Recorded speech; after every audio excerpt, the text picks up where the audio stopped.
Sejam bem-vindos, alunos. Aula de filosofia, aqui é o professor Marcelo.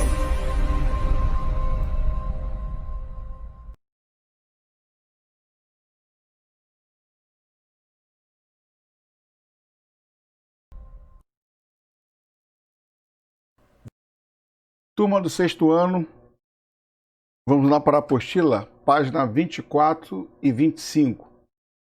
Lembrando que você faça sempre a lápis para posteriormente, quando o professor for corrigir, você vai poder melhorar ou apagar a sua resposta e colocar de forma correta, tá? Você também não precisa enviar a foto do seu exercício para o professor, porque eu sempre vou estar corrigindo junto com vocês, tá? Importante que você faça, porque se errar, você vai apagar e vai colocar a maneira correta, tá? E os exercícios que eu coloco lá no plural maestro, as atividades para você responder, procure fazer, porque é através desse exercício que eu estou avaliando vocês também. Vamos lá então. Leia a seguir um conto do escritor brasileiro Carlos Drummond de Andrade, sobre Paulo, um menino que tem um caso médico bem interessante. A incapacidade de ser verdadeiro. Lembrando que as palavras que estão aqui em destaque, logo ao lado aqui na sua apostila, você vai saber o que significa, tá? Paulo tinha fama de mentiroso. Um dia em casa, dizendo que vira no campo 2 dragões da Independência cuspindo fogo e lendo fotonovelas. A mãe botou-o de castigo, mas na semana seguinte, ele veio contando que caíra no pátio da escola um pedaço de lua, todo cheio de buraquinhos, feito queijo, e ele provou e tinha gosto de queijo. Desta vez, Paulo não só ficou sem sobremesa, como foi proibido de jogar futebol durante 15 dias. Quando o menino voltou falando que todas as borboletas da terra passaram pela chácara de Cia Epídia e queriam formar um tapete voador para transportá-lo ao sétimo céu, a mãe decidiu levá-lo ao médico. Após o exame, o doutor Epaminondas abanou a cabeça. Não dá para fazer nada, dona Coló. Esse menino é mesmo um caso de poesia. Vamos lá então para a página 25. Lembrando que todos os questionamentos aqui, as provocações, vão ao encontro do texto que nós vimos ainda há pouco, tá?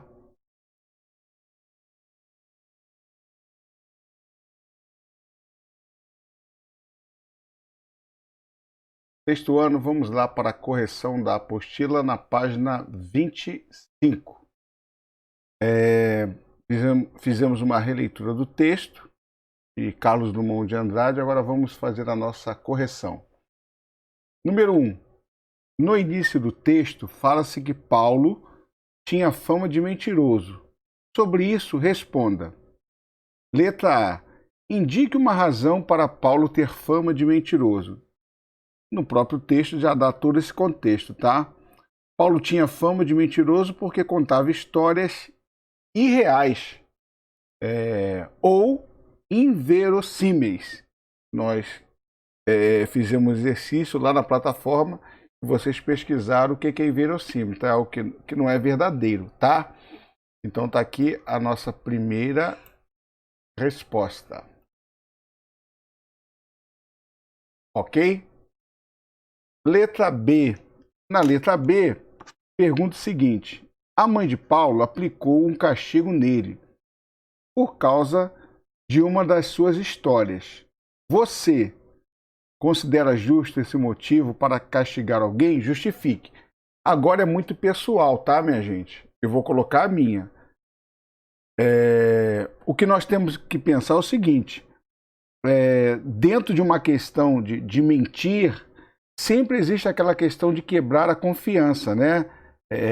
Os pais acabam não levando a sério, por exemplo, a criança, o filho, né? E também sobre a possibilidade de se entender a história como a história não como uma mentira, mas como uma fantasia. que tornaria mais difícil justificar o castigo. Ou seja, eu vou colocar a minha. A minha resposta seria essa daqui. O correto mesmo é que quando a resposta é pessoal, tá? Você precisa conhecer bem o seu filho para poder distinguir entre mentira e fantasia. No caso da mãe ali, é uma história, tá? Ali é uma história. Ela fez isso porque a questão de mentir quebra essa confiança, esse elo de confiança, né? Da mãe com o filho ou o pai com o filho. Então é importante a gente conhecer realmente o nosso filho para podermos distinguir, né? O que é entre mentira e o que é fantasia. Ok? Vamos lá para a número 2.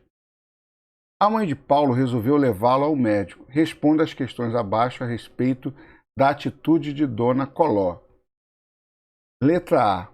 Por que a resposta dada pelo médico é surpreendente? Bem, se a mãe levou o menino ao médico, ela acreditava que toda aquela questão de mentir era alguma doença, às vezes uma doença mental, enfim. Levar ao médico é esperar um diagnóstico de algum tipo de doença. E a surpresa foi porque o médico, né? O médico não atestou nenhum tipo não deu, melhor dizendo, nenhum diagnóstico, né?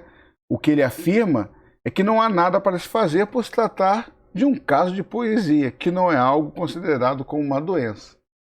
Então, essa é a resposta. E a surpresa da mãe do menino. Letra B. No texto existem duas visões para o problema de Paulo. A visão da mãe, de que ele conta mentiras, e a visão do médico, que ele faz poesia. Como você justificaria cada uma das visões? Então vamos lá. Podemos dizer que Paulo simplesmente, né, ele mentia porque as histórias contadas por ele são absurdas. Realmente não podem ser tomadas como reais. E no caso, na questão do médico, podemos dizer que ele fazia poesia porque suas histórias são inventivas, revelam a imaginação e a criatividade. Ok? Então vamos lá.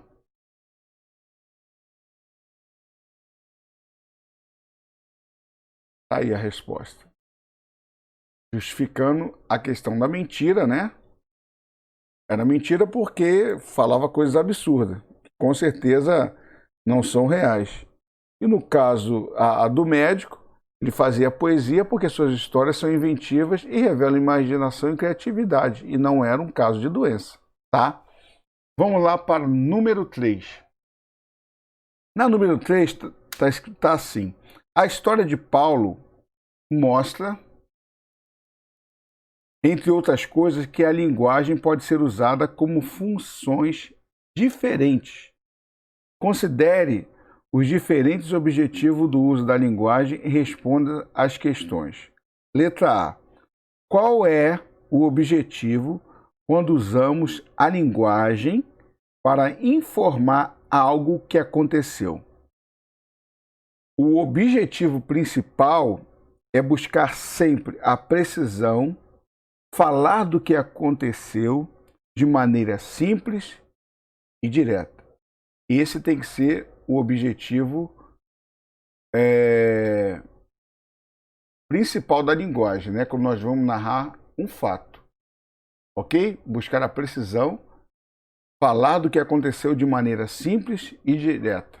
Nós vamos conseguir o objetivo desejado. Na letra B, qual é o objetivo quando usamos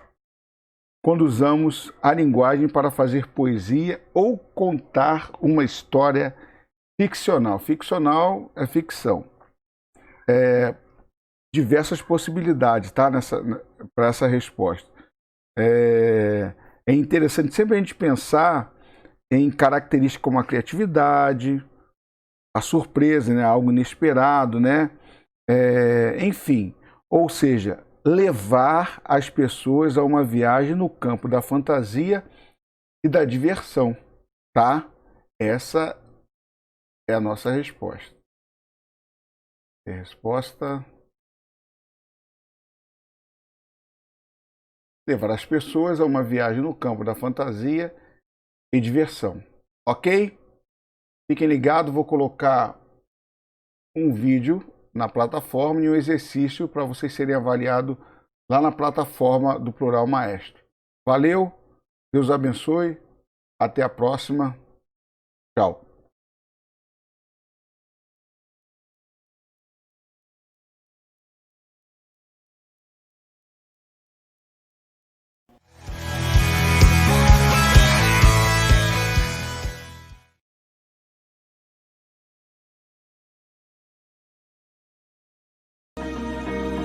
Até a próxima aula. Deus os abençoe. Um abraço.